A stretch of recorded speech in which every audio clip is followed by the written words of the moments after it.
Приветствую вас и наконец-то, по идее, трансляция началась. Вот. Очередной раз задержался по причине не очень получается со всем этим одновременно самому справляться, но тем не менее. Значит, как и обещал, продолжаем знакомиться с моментами инерции. И все вроде бы. Единственное, что чат, я не вижу, чтобы чат начал работать. Ага, может вот сейчас он начнет. Так.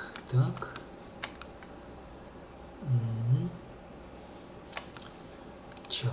Я не могу ничего в чате написать и не вижу, чтобы кто-то мог написать, поэтому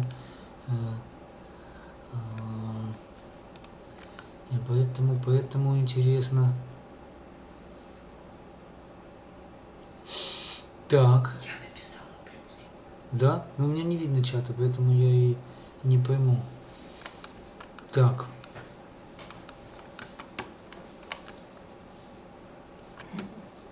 Чат в отдельном окне, может, открылся.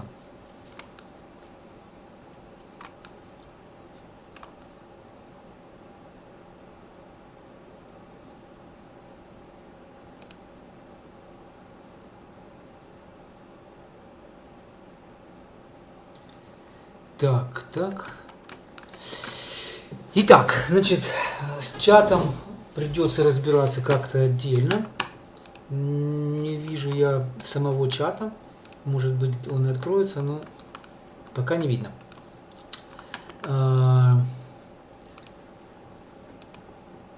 Приветствую вас. Начнем пока то, что обещал, да. Зовут меня Александр. Думаю, что те, кто присоединились в онлайне, меня знают. Но на всякий случай напомню, что я занимаюсь строительной механикой уже прилично много лет, то есть 2000 года, скажем так, да, строительная механика, сопротивление материалов. С 2000 года я преподавал в институте, а затем перешел в онлайн в 2014 году и 2012 году. И с тех пор, в общем, мне это очень нравится. В онлайне интереснее, и я поэтому здесь. То есть мне нравится то, что можно, во-первых, количество людей охватить больше, чем в институте, а во-вторых, еще есть, ко всему прочему, такая штука, как здесь обычно присутствуют те, кому нужно сопротивление материалов. Итак, значит, есть у меня сайт, который называется Строймех онлайн. Есть у меня YouTube канал, на котором вы сейчас смотрите эту трансляцию, и потом запись видео будете смотреть. Проект называется Сопромат, это легко. И, в общем, действительно стараюсь делать так, чтобы был сопромат не такой страшный предмет, как обычно про него говорят. Вот эту пословицу, что сдал теормех, можешь влюбиться, сдал сопромат, можешь жениться. Некоторые учат сопромат и где-то после 40 лет, так что пословица не очень работает. Тем, кому нужен сопромат, и они мотивированы, легко все удается, никаких сложностей не возникает. Вот, и я в этом помогаю обычно, веду курсы, веду индивидуальные занятия, так что обращайтесь. Подписывайтесь на канал и там оценивайте, понравилось, не понравилось, и пишите комментарии. В комментариях вы можете спрашивать все, что касается строительной механики, сопротивления материалов. Единственное, что просьба не писать, я тут сейчас что-то там свариваю, рассчитай мне срочно. Так не бывает. Кроме того, я не решаю домашние задачи ваши. Моя задача, моя цель обучить вас решать ваши домашние задачи. Поэтому вот все, что касается научиться, это ко мне. Все остальное это не ко мне. Дальше. Ну, было бы хорошо узнать, кто сегодня с нами в чате присутствует, поэтому просьба написать в чате, как вас зовут, чем занимаетесь, то есть студент или вы инженер, который повышает квалификацию, и, ну, в общем, из какого города. Было бы интересно узнать эти подробности, потому что, ну, можно было бы ориентировать свой рассказ лучше.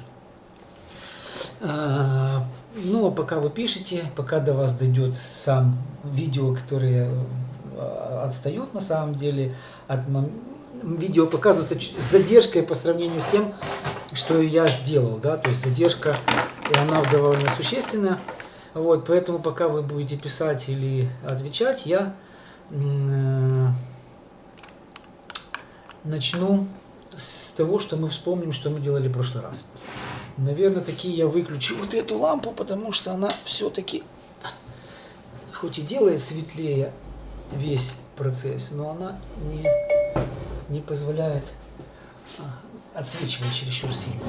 Так, и вот теперь можем начинать. Ну, в прошлый раз мы взяли обычные фигуры, мы взяли треугольник, мы взяли прямоугольник,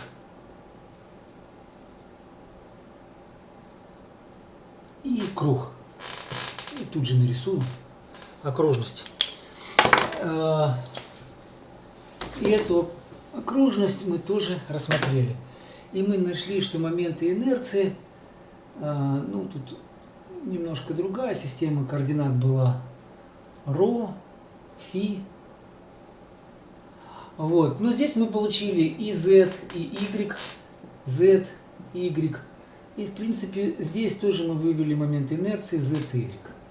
Итак, из b в кубе на 3, из b в кубе на 12, и y h b в кубе на 3, и y hb в кубе на 12, и ρ, полярный момент инерции, π d в четвертой на 32, и z π d в четвертой на 64. Это моменты инерции, которые, ну вот для прямоугольников относительно осей, проходящих через основные размеры, а для треугольника, вернее и для треугольника тоже, а вот для круга в принципе это центральные оси, но мы еще пока про это ничего не знаем, мы просто сказали, что для этих осей мы нашли. Дальше. Почему именно для этих осей? Потому что когда мы возьмем, ну, например, какую-то фигуру вот такого сложного сечения, ну вот так просто возьму, трапеция.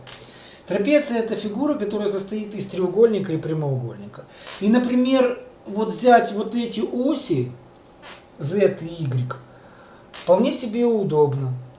Можно, конечно, взять и центральные, про которые мы сейчас будем говорить, но там уже не так и просто будет находить величины расстояния между осями. Поэтому иногда очень удобно брать оси, которые проходят через основные размеры, просто потому что сама фигура располагается в исходной сложной фигуре, так что эти оси более удобные. И все. Что теперь нам нужно сделать дальше? Мы уже говорили, что вообще оси, вернее, моменты инерции нужны для того, чтобы разобраться с фигурой, которая работает на изгиб. Кроме того, в устойчивости момент инерции появляется. В изгибе он в двух случаях, в напряжениях и в прогибах. И в кручении полярный момент инерции тоже участвует. Ну, это если круглые сечения подвергаются кручению, а так на самом деле там немножко сложнее с кручением, но это отдельная история. Вот, то есть изгиб, но формула, которая выведена для напряжений и для прогибов, на изгиб, она выведена для так называемых главных центральных осей. Что имеется в виду? Что если вот у нас будет какая-то балка, которая вот будет выглядеть вот так, и плита сюда пошла, то момент инерции нужно найти для этого сложного сечения. Он будет проходить относительно там, главных центральных осей, и в общем по большому счету эти оси будут не параллельны основным размерам, а проходить под каким-то углом. И тогда, когда мы хотя бы даже собственный вес захотим рассмотреть, то этот собственный вес относительно осей, вот главных центральных, скажем так, да, которые мы найдем, этот собственный вес направлен вниз, а главные центральные оси не перпендикулярны, то есть не вертикально вниз расположены. И это означает, что будет два вида изгиба. Изгиб будет вдоль одной оси и вдоль другой главной центральной оси. И вот это мы должны понимать, что силы, которые прикладываются к нашим стержням, балкам, то есть к элементам конструкции, мы должны привести к главным центральным осям. Именно поэтому так много внимания мы уделяем этому моменту, этой геометрической характеристике. К главным центральным осям сводятся все внешние нагрузки, раскладываются по ним и потом рассматривается отдельно, что происходит вдоль этих осей. То ли изгиб, то ли кручение, то ли изгиб с кручением. Или два вида изгиба в двух плоскостях и так далее. То есть вариантов очень много достаточно. Вот. Так вот, центральные оси. Начнем по порядку. Центральная ось — это оси, которые будут проходить через центр тяжести.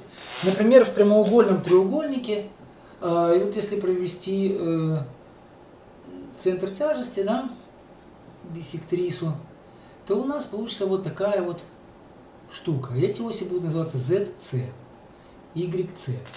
Ну, просто обозначили центр. А я написал наоборот. Извините. В прямоугольнике же у нас, естественно, это я сначала выводили мы для прямоугольника. Здесь, естественно, на 12 у треугольника.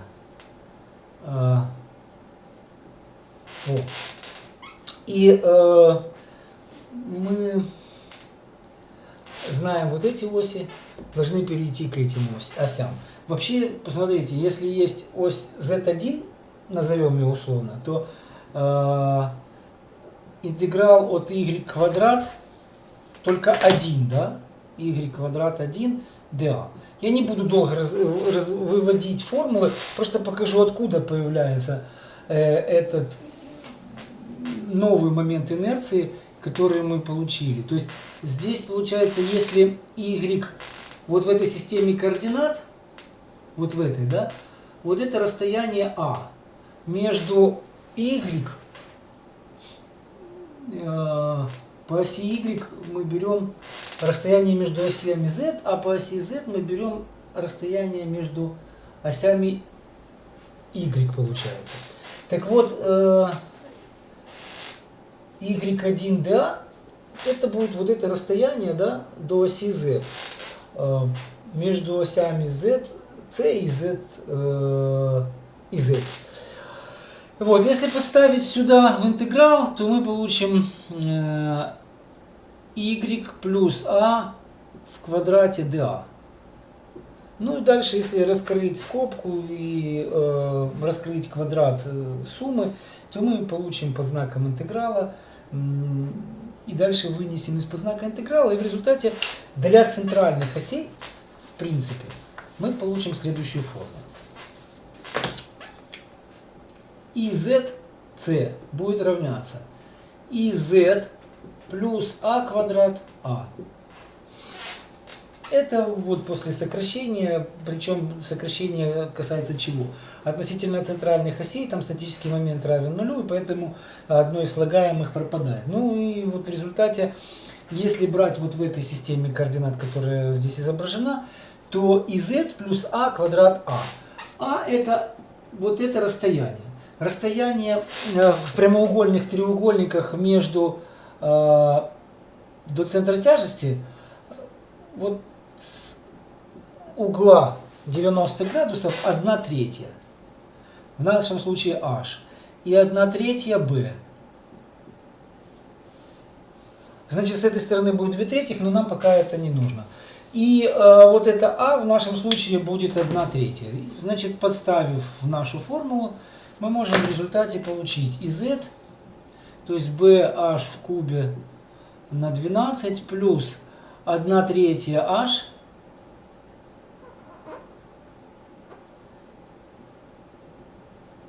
в квадрате и на 1/2 площадь же у нас треугольника а, то есть 1/2 b на h. Ну и в результате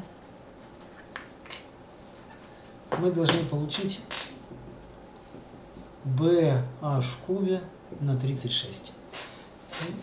Наша формула для треугольника относительно центральных осей b в кубе на 36. Так, и вот это вот, ну, достаточно простая задача, да,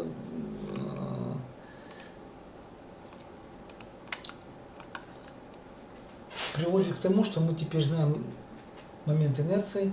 Я вот это все вытру. Мы знаем теперь момент инерции для треугольника относительно центральных осей. b в кубе на 36 и, соответственно, b в кубе на 36 и YC равняется HB в кубе на 36. Мы можем использовать как вот эту пару осей, так и вот эту пару осей. И это будет правильно, не будет здесь ошибки. Это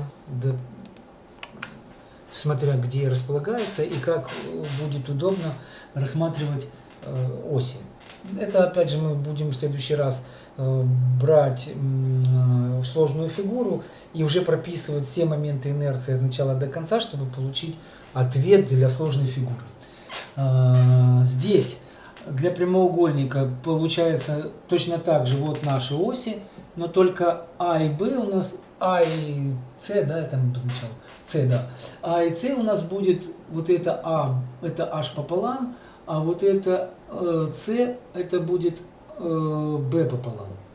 Подставив в предыдущую формулу и Z, С равняется и Z плюс А квадрат А, мы получим здесь b в кубе на 12, а здесь и z, c. И yc, соответственно, hb в кубе на 12. Это формула, которая нам пригодится, и мы не будем пользоваться. Если брать и z, и y, πd в 4 на 64, в прошлый раз выводили, то тут, получается, эти оси являются центральными, и дальше мы узнаем, что даже главными. То есть центральные оси, мы сказали, это оси, которые проходят через центр тяжести. Но ведь через центр тяжести нашего прямоугольника, или треугольника, или другой какой-то фигуры, вот это мы так просто нарисовали оси центральные, да, вот С. Но ведь вот эти оси тоже будут центральные, какие-то там другие. Если между ними перпендикуляр, то это Декартова система координат, и в принципе оси тоже центральные, и вот эти центральные, и эти центральные. Чем они друг друга отличаются? Оказывается, есть оси, для которых центробежный момент инерции и ZC, YC, центральные оси, для которых центробежный момент инерции равен нулю. Вот именно для этих осей, для тех, относительно которых центробежный момент инерции равен нулю, мы и получаем эти оси еще и главными. Почему они называются главными? Потому что если брать тригонометрический круг, который мы привыкли рассматривать на координатной оси, и рассматривать, он так называется, круг Мора, он удобен для того, чтобы посмотреть, что происходит, какая взаимосвязь между осевым моментом инерции, например, и z. Момент, да, он должен быть положительный, естественно. У нас же осевые моменты инерции только положительные, поэтому тут надо правильно рисовать. в напряжениях. То есть вот у нас и, например, и Y, а это и Z. И то С, и то С. Так вот, если отложить вот это вот значение, это будет и Z, C, Y, C. Центробежный момент инерции. А вот тут находится и максимум, и минимум. Это моменты инерции, для которых самые большие значения имеют осевые моменты инерции, а центробежный момент инерции равен нулю. То есть, почему они называются главными? Потому что центробежный момент инерции здесь равен нулю, и здесь, и здесь. И они при этом самые большие и самые маленькие, то есть экстремальные значения получаются. А это, и вот поэтому они называются главными, и свойство их такое, что центробежный момент инерции равен нулю. Теперь вернемся к нашей формуле, которая говорит, что центробежный момент инерции IZ, C, YC это интеграл от ZC, YC, dA. Ну, это индексы C здесь можно не обращать внимания. Принцип такой, что произведение координат на площадочку дает нам какое-то значение, просуммировав по знакам интеграла от 0 до h, например, или от 0 до b, мы в результате получаем центробежный момент инерции. Но вот если мы возьмем любую вот такую пару осей, у которых хотя бы одна совпадает с осью симметрии, то мы получим следующее, что вот здесь dA,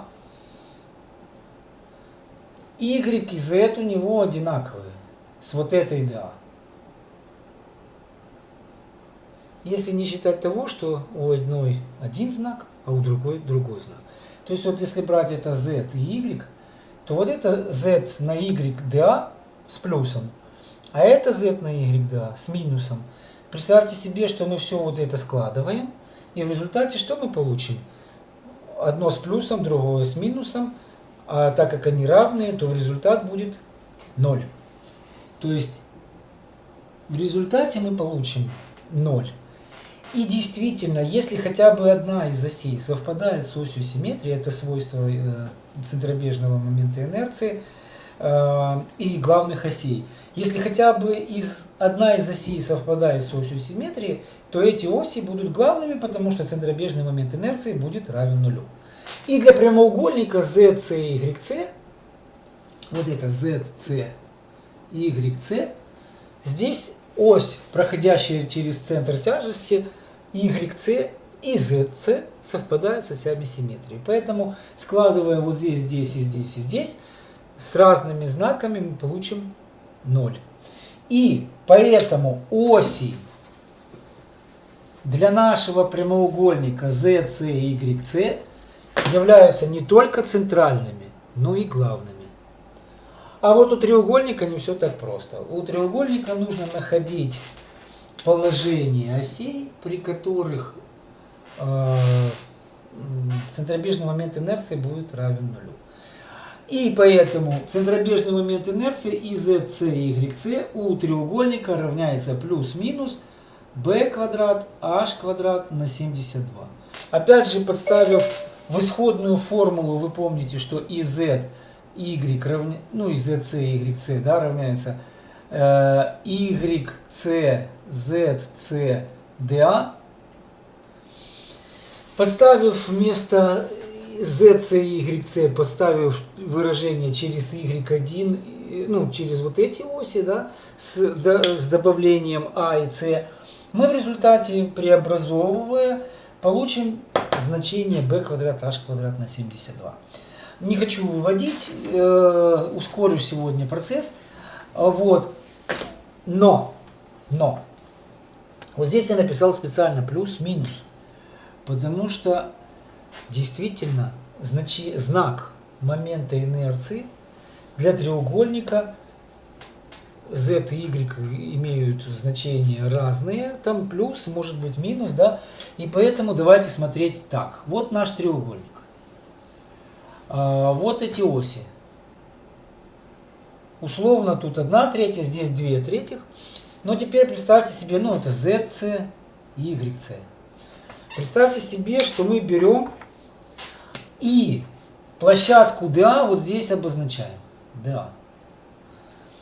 Z здесь положительная, Y здесь положительная. И вот это будет с плюсом. Да?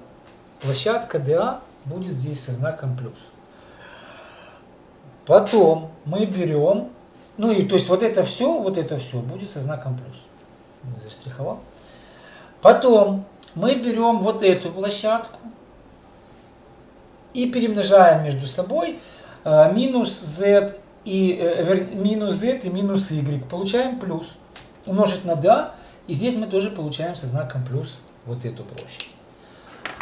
А со знаком минус мы, соответственно, получим здесь. Потому что здесь y минус z плюс. Перемножили, получили минус здесь. Затем мы берем вот эту площадь. Z отрицательная, y положительная. И вот эта вот вся штука будет со знаком минус. А теперь, конечно же, мы помним, что это интеграл. То есть сумма. Сумма отрицательных плюс сумма положительных. Мы получаем здесь отрицательные больше. Площадь больше. Координата, соответственно, умноженная на площадь выходит больше. Вот. И значит центробежный момент инерции будет отрицательным. То есть вот знак мы определяем по вот такому правилу. Другой вариант, сейчас вот если нарисовать точно так же треугольник вот так расположенный, то мы увидим, что происходит примерно то же самое. Здесь будет точно так же плюс на плюс плюс, минус на минус тоже плюс. А отрицательные будут вот так. Естественно, что отрицательные больше. Вот, и по этой причине вот такие два треугольника с вот таким расположением осей, будут отрицательными. Иногда оси, ну не иногда, в некоторых учебниках оси берутся вот так. Например. Тогда мы смотрим точно таким же правилом, пользуясь, да, вот смотрим здесь на минус, да, вот это плюс на минус, минус. Здесь минус на плюс, минус. А эти две со знаком плюс. То есть очень просто. Если вы понимаете, про что идет речь, то есть понимаете, откуда берется плюс или минус, это координаты перемножения на площадь, то вам легко с любым расположением осей, с любым положительным направлением осей. Вот, ну, я привык так, поэтому рассказываю так, но когда, допустим, кто-то меня просит использовать правила знаков, которые там у вас на занятиях дается, я обычно подстраиваюсь, так что вообще не вопрос. Вот, это очень интересно, я не вижу чата вообще. И может быть тут все-таки... О! Пролет 4 метра, труба 60-40 СТ2. Свариваю фермы, односкатный принцип треугольник. Всем нужен сопромат. Очень хорошо, рад. Так, ну вот это вот Пантера, наверное, со своей рекламой умрет. Так, поехали. Дальше. Ну вот, наконец-то я в чате могу что-то и написать сам. Поэтому и видеть, что тут происходит. Вернемся к занятиям. Да. Все-таки я бы очень вас просил написать, кто студент, кто уже не студент, и по какой причине изучает сопротивление материалов, зачем пришли сюда. И просто интересно, или какую-то цель вы преследуете, может быть, вы напишите свою тему, и следующее видео я сниму именно для вас. Вот, так что напишите коротенечко, что вас интересует, почему вы здесь, и как вас зовут, из какого города еще. очень приятно, Соня. Проходите сопромат. Ну, я буду стараться по максимуму все темы рассказать в этом году. Вот. Так что пишите, если какие-то темы будут вызывать сложность, будем разбирать вот так вот в онлайне. Спасибо, Сонь. Поехали дальше. Очень рад, что помогаю. Так что спасибо, Соня, за хорошие слова. И вам спасибо. Так, ну, может кто-то еще напишет, вернемся к этому чуть позже. А сейчас поехали дальше. Естественно, думаю, что вы чувствуете, но мы это подтвердим сейчас, что вот эта диагональ для нас стала отрицательной. То есть, если мы возьмем теперь треугольники, нарисуем по-другому, вот так, то мы увидим здесь, здесь места не хватает. Хочу оставить, ну ладно, я вот тут вытру, пока нам не надо, мы потом вернемся к этому еще раз. Так вот, если взять, нарисовать другую диагональ, вот такую, чуть побольше все-таки, вот такую, то мы увидим, опять же, мы договорились, что центр тяжести находится на расстоянии 1/3. Я провожу вот так ось и вот так ось.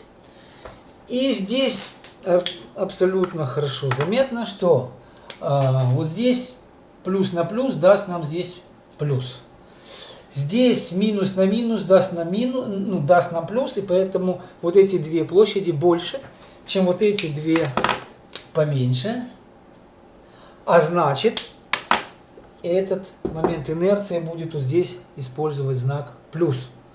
То же самое с треугольником, который будет располагаться вот так. Абсолютно те же самые здесь плюс и здесь. Ну, уже дорисуем, как мы и раньше начали. Плюсы будут здесь и здесь. А минус, естественно, будет там, где отрицательное на положительную перемножается координаты.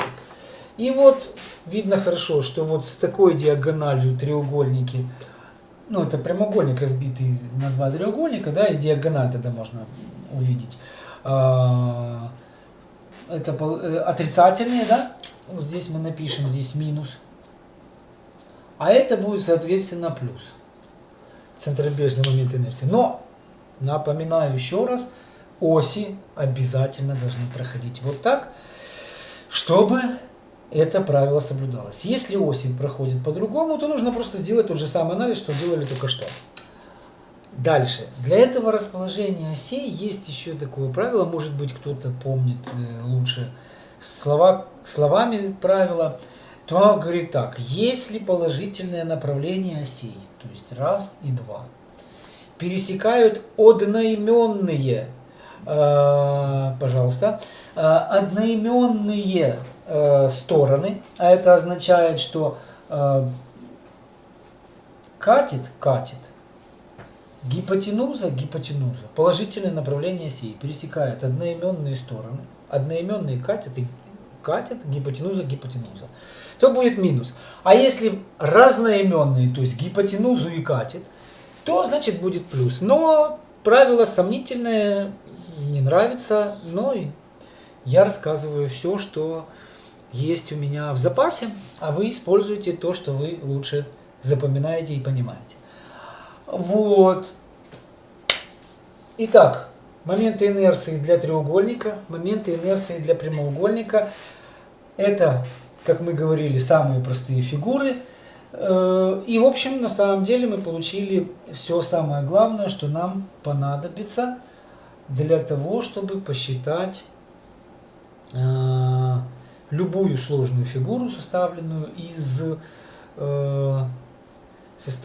из, я думаю, просто может сделать чуть-чуть длиннее, но рассказать уже о следующих занятиях Да, сейчас не буду половину говорить. Так вот, мы рассмотрели и увидели, что есть у нас оси, которые проходят через основные размеры. Для них мы знаем моменты инерции, И когда нам будет удобно использовать моменты инерции или эти оси моменты инерции для этих осей, то мы будем использовать эти знания. Когда нам понадобятся центральные, мы тоже это сможем сделать. Когда нам понадобятся главные, нам нужно будет понимать, где они проходят. Ну, например, в фигурах с осями симметрии мы уже разобрались. А вот для того, чтобы найти, как проходят главные оси, например, для треугольника, нам нужно будет найти угол, на который мы должны будем повернуть вот эти главные, центральные ZC и YC, чтобы получить главные. Угол находится просто из формулы, которая звучит так. Тангенс 2 альфа равняется 2 IZC YC разделить на IZC минус IYC. То есть, вот зная вот эти три момента инерции, мы можем найти угол альфа, на который нам нужно повернуть главные, центральные оси, чтобы получить главные U и V, например, обозначить. Вот такое правило, на самом деле, достаточно простое, но в прямоугольнике из-за того, что оси совпали с осями симметрии, этот угол будет равен нулю. В треугольнике его найти можно вот так. В более сложной фигуре нам просто нужно будет научиться складывать моменты инерции по той формуле, которую самую первую написал, переход к другим осям, да, параллельным осям, просто складывать моменты инерции, переходить от этих осей к другим. Вот, и на этом, наверное, сегодня все-таки я закончу, хотя у меня очень было большое желание перейти к расчету, показать его прямо, у меня он просто в Excel, и быстро пройтись по расчету. Но не буду, потому что получится слишком быстро проскочу, а вам, может быть, это все-таки нужно подробнее. Поэтому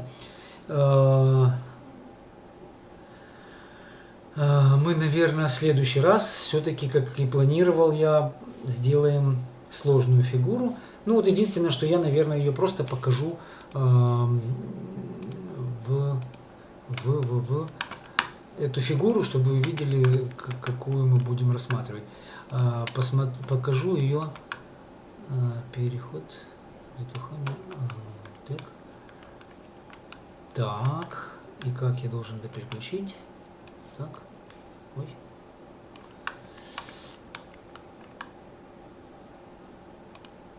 О, включил. Так, так вот такую фигуру мы будем рассматривать. У нее тут размеры 6, 6, 6, 3. Вот у треугольника вот здесь высота 3. То есть вот эта голубым залитая фигура, это будет фигура, которую мы будем рассматривать. И дальше получим главные центральные оси и эллипс инерции доведем до конечного расчета наш расчет. Но об этом позже, на следующем занятии. Так, напоминаю, что моменты инерции нужны нам для того, чтобы научиться, вернее, чтобы правильно рассчитывать напряжение при изгибе, напряжение при кручении. И когда мы рассматриваем стержни на устойчивость, то есть вот, допустим, у нас есть колонна, которая выглядит вот так, как мы только что видели на рисунке, да? Сейчас я изображу. То есть вот если у нас есть колонна, у которой форма не круглая, например, да и круглая тоже, но вот, допустим, у нас колонна выглядит как-то вот таким образом. Это я слишком много нарисовал, будет тяжело из этого сделать колонну. Ладно, упрощу. Ну, например, вот так.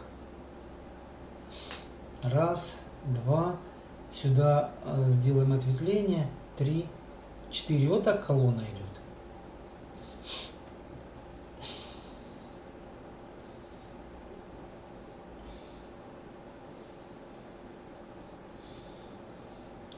Так вот, когда вот сюда, ну только она достаточно длинная должна быть, это форму я нарисовал, да, она очень длинная должна быть, для того, чтобы мы озаботились следующим, что когда у нас происходит сжатие, то мы можем сжимать, а в какой-то момент колонна потеряет, это называется потеря устойчивости. Сейчас я выровняю все это. То есть вот мы сжимаем, она прямолинейная, и, ну, она прямолинейная, и вывести из ее из равновесия, она возвращается назад, остается прямолинейной.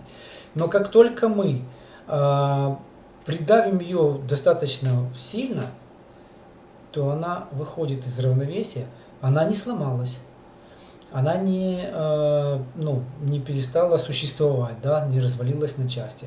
Но уже ее в прямолинейное состояние вернуть сложно. Это у нее устойчивое криволинейное состояние, но при этом представьте себе, что вот эта точка верхняя, она была в одном положении, а после того, что произошло с нами,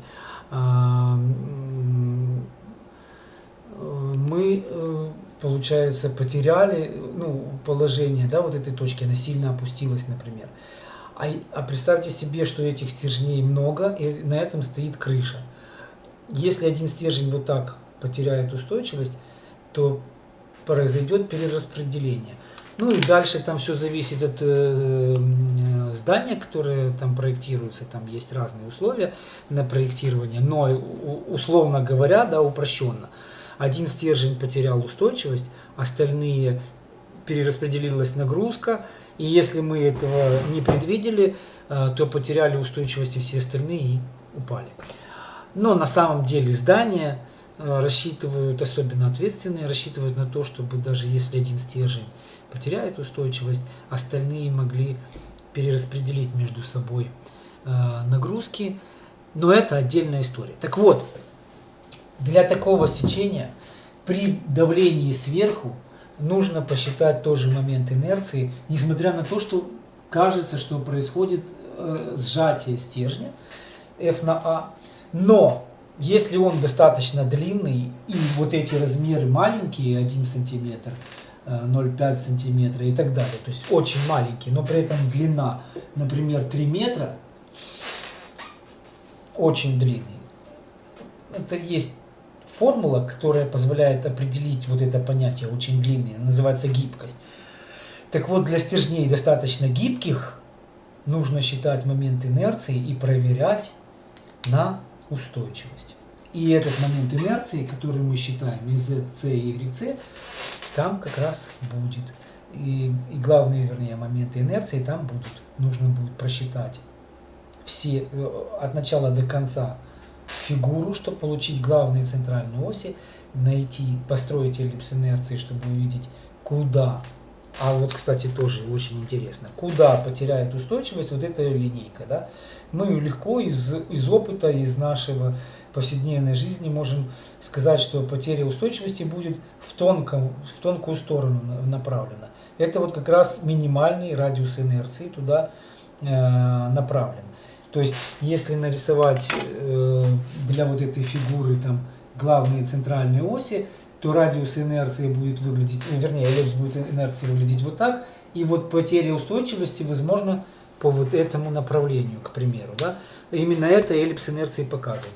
Поэтому мы закончим расчет именно на этом, так как величина достаточно важная для строителей, да и для механиков, потому что там тоже есть стойки в металлоконструкциях, которые иногда нужно проверять на устойчивость.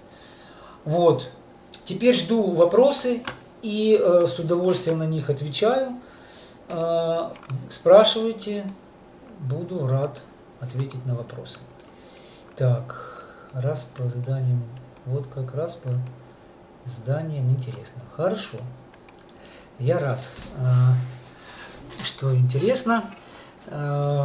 Ну, будем что-то придумывать так, чтобы Да, и еще, вот по поводу распознания интересно, и пока я жду вопросы, я еще один пункт хочу сказать. Мне под одним из анонсов на видео, да, написали интересное замечание, оно действительно существует, поэтому скажу, пока мы, может быть, жду вопросов, пока будут вопросы, я расскажу. Очень часто на сопротивлении материалов, на втором курсе, да, сопротивление материалов дают там сечение вот такое сложное. Швеллер, например, а потом здесь еще два уголка, и там еще что-нибудь пририсовано. И вот это же вот такая балка там или стержень, да, который уходит, ну, вот можно нарисовать, я так изображу один раз. То есть вот сюда оно все уходит вот так. И эти тоже. Ну, не буду. Ладно.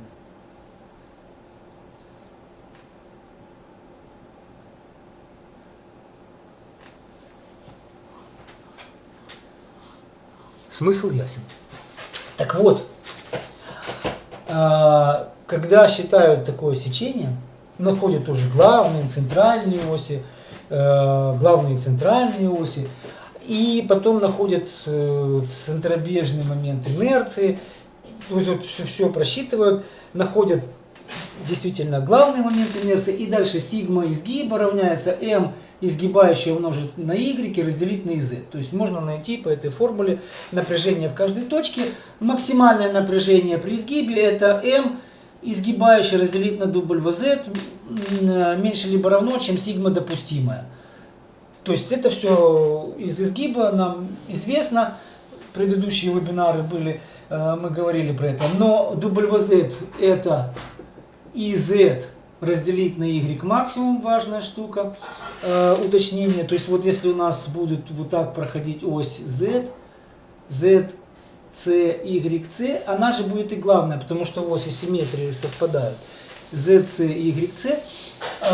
Вот. Но очень важно, что дальше,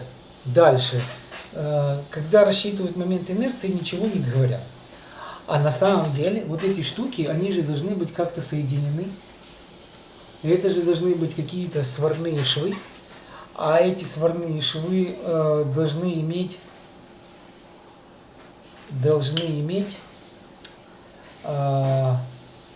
какую-то площадь. Ее нужно посчитать, нужно определить.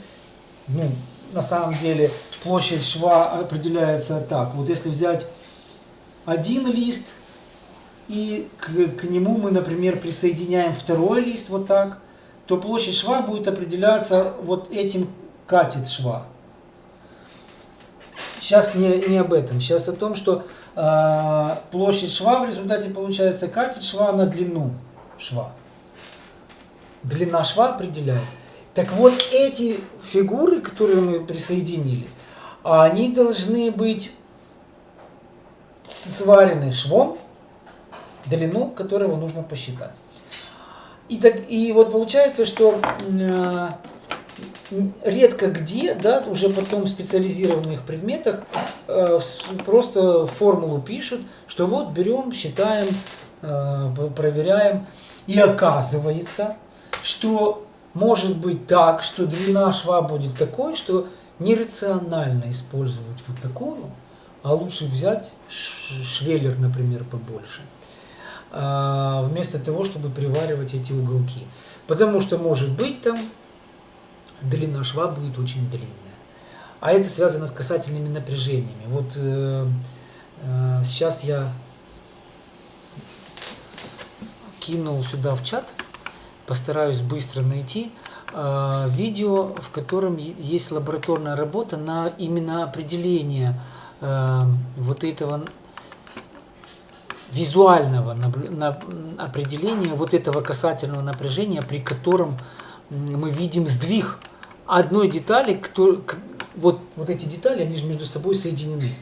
И если детали находятся одна над другой, то они не совместно испытывают деформацию, а как бы отдельно одна от другой, если их не соединить монолитом.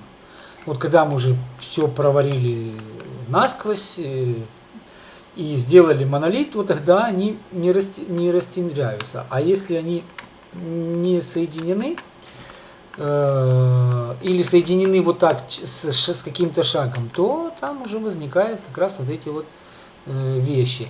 Секунду уже заканчиваю. Так, фильтр.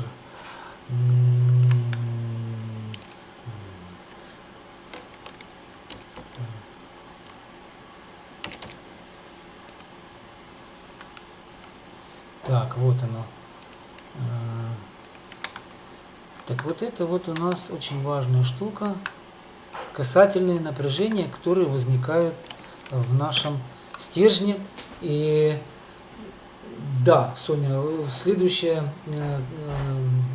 вебинар будет через неделю. Так, читаю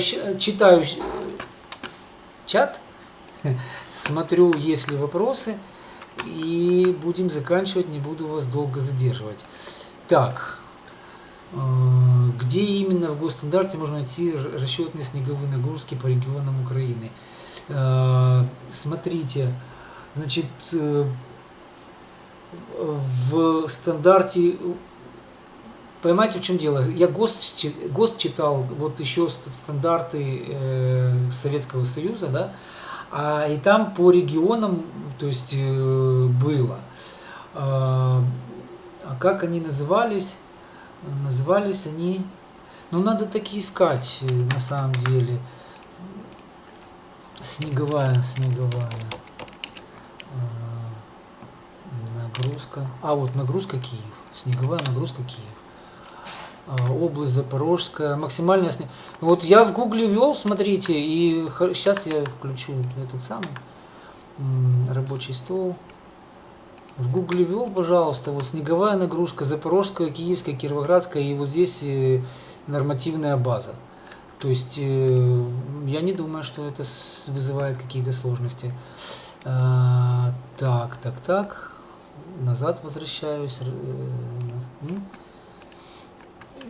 То есть сложностей с снеговой нагрузкой не вижу. Надеюсь, что ответил. Так. Чат. Читаю дальше.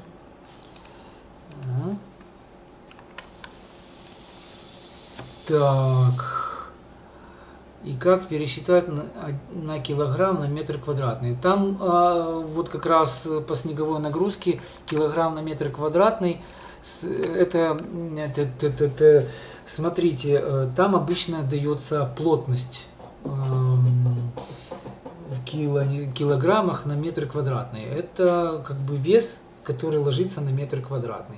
Вот сколько у вас квадратных метров, такой вес ложится на всю, метры квадратные, умножили на эту нагрузку. Вот ваш вес метры квадратные, умножаете на нагрузку на метры квадратные. И получаете килограммы вес, да, умножаете на 9,81, это будут ньютоны.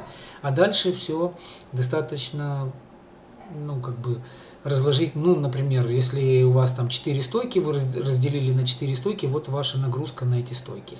Если вы рассчитываете балку, то вы потом это все в виде распределенной нагрузки делите на длину этой балки.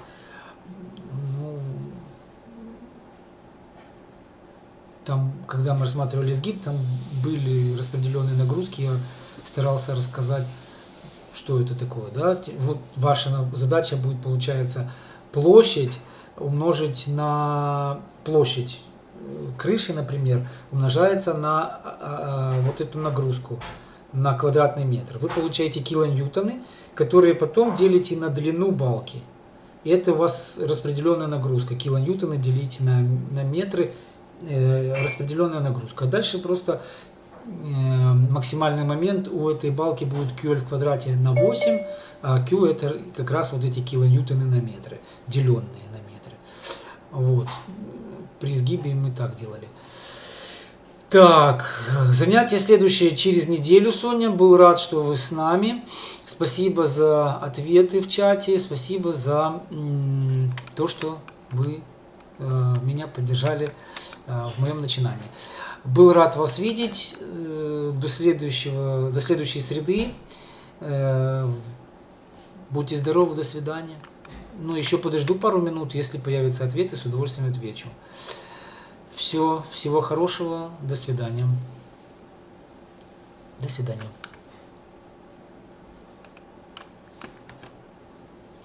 Пожалуйста, на все добре.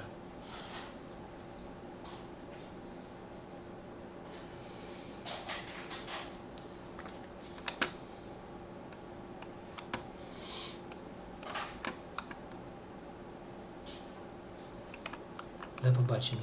Так.